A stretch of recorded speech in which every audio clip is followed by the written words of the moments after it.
mengeluarkan kebijakan baru pada 17 November 2025. Kebijakan seperti apa sih? So, selamat datang di Tongki.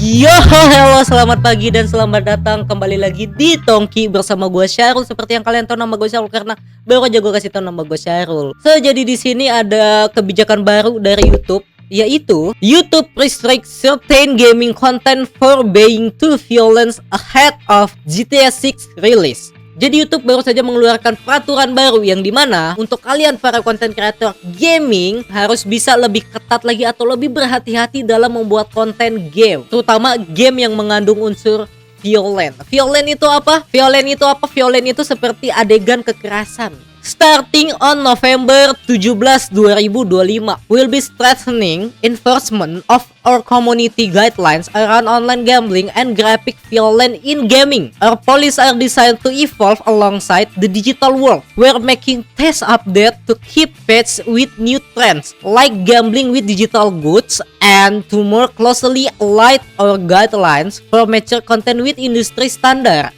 Sebenarnya ini tidak sepenuhnya buruk, tetapi ada posisi positif yang juga bisa kita ambil. Seperti contohnya adalah kepekaan YouTube terhadap online gambling yang berbahaya buat anak-anak di bawah umur.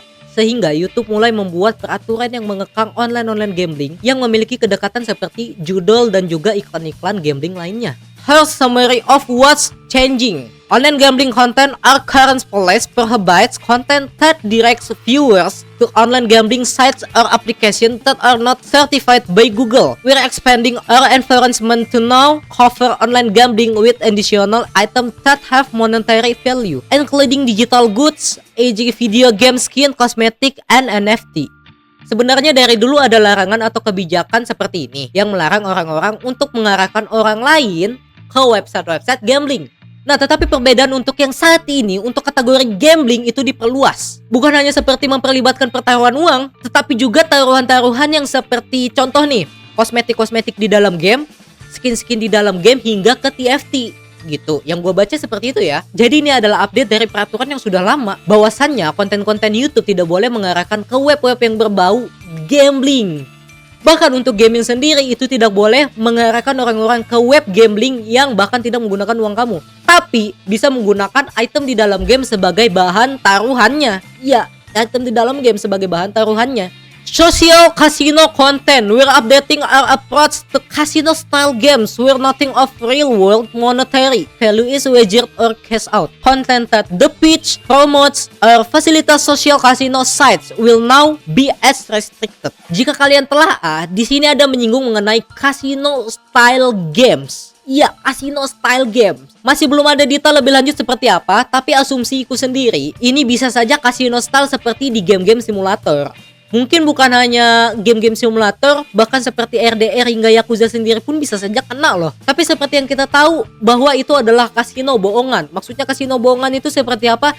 Yang dimana kita tidak mempertaruhkan apapun selain mata uang di dalam game. Bahkan itu pun kita tidak bisa nge-cash out ke dunia nyata. You know what I'm saying? Seperti contoh, kalian bermain Yakuza dan kalian bermain kasino di dalam game Yakuza tersebut. Itu jika kalian menang tidak bisa di-cash out ke dunia nyata. Tetapi di dalam penjelasan tersebut ada tertulis content that the pitch. Yang kutangkap adalah menggambarkan bahwa mempromosikan social casino sites. Ya, jadi seperti kalian mempromosikan atau kalian memperagai atau menjelaskan secara lebih lanjut seperti apa casino site ini gitu. Paham kan maksud gua? Dan oke, persiapkan diri kalian dan kencangkan sabuk pengaman kalian karena kita akan memasuki bagian menarik dari konten ini dan update kebijakan ini. Graphic gaming content. In additional to our existing guidelines around graphic gaming content, we will restrict an additional small subset of video games featuring realistic human characters that focus on scenes of torture or scenes of mass violence against non-combatants. We'll consider several factors when reviving this type of content such as 1. Duration if the graphic scene is sustained. rather than fleeting. For compilation video, we'll now consider cumulative duration of all of the graphic clips combined. 2. Prominence if violent imagery is zoomed in or the main focus of the scenes. 3. Realistic human character if the violence is happening to a character that looks like a real human. So, it's okay if character not like a human. Jadi 2 poin penting di sini menurutku adalah bagaimana YouTube membuat konten batasan yang dimana konten-konten tersebut akan menjadi age restricted. Yang dimana tidak semua orang bisa nonton konten-konten game yang menunjukkan kekerasan realistik kepada sosok objek yang realistically kelihatan seperti human, atau desain karakter NPC yang realistik like a human. You know what I'm saying? Jadi kita asumsikan dulu bahwa pertarungan seperti Pokemon itu aman. Oke, bahkan sejenisnya yang tidak menggambarkan human realistik. Oke, dapat kan? Seperti kita tahu zaman sekarang begitu banyak game-game yang grafiknya memasuki semi realistik seperti Ghost of Yotei, RDR, Yakuza, dan masih banyak lagi. Jadi bisa saja game-game seperti itu terkena as restricted. Oke, kita lanjut. Featuring realistic human character that focus on scenes, torture or scenes of mass violence against non-combatant. We'll consider several factors when reviewing this type of content such as. Jadi kasarnya adalah kau menggambarkan kekerasan yang kejam dan keji kepada NPC yang seharusnya tidak kau lawan. Pasti kalian bertanya-tanya, terus bagaimana cara sistemnya bisa tahu kalau itu NPC yang harus dilawan atau tidak? Jadi untuk detailnya itu akan dilihat lagi, apakah prominence atau apakah itu menjadi isi kontennya. Jadi bakal direview dulu dan dilihat dulu oleh pihak YouTube tadi, atau apakah itu menjadi isi kontennya. Realistic human karakternya dilihat lagi dan dilihat apakah ini bagian combat di dalam konten tersebut atau di dalam game tersebut. Ya begitulah, biarkan YouTube dan Google menentukannya. Kalau sudah seperti itu, ya boom, age restricted. Ya terkadang kalian sebagai content creator atau sebagai streamer, ya aku salah satunya, terkadang berasa nggak paham kok bisa kena dolar kuning atau kok bisa kena teguran gitu. Kayak salah gue di mana sih? Tapi aku mau disclaimer sedikit di sini bahwa jika kalian tahu semua isi konten streamku itu tidak pernah aku nyalakan iklan sama sekali. Iya, betul, tidak pernah aku nyalakan iklan sama sekali. Tapi itu tidak penting, kita kebelakangin. Karena seperti kataku tadi, merasa nggak paham kenapa tiba-tiba dolar kuning bahkan bisa terkena pembatasan usia atau age restricted tadi.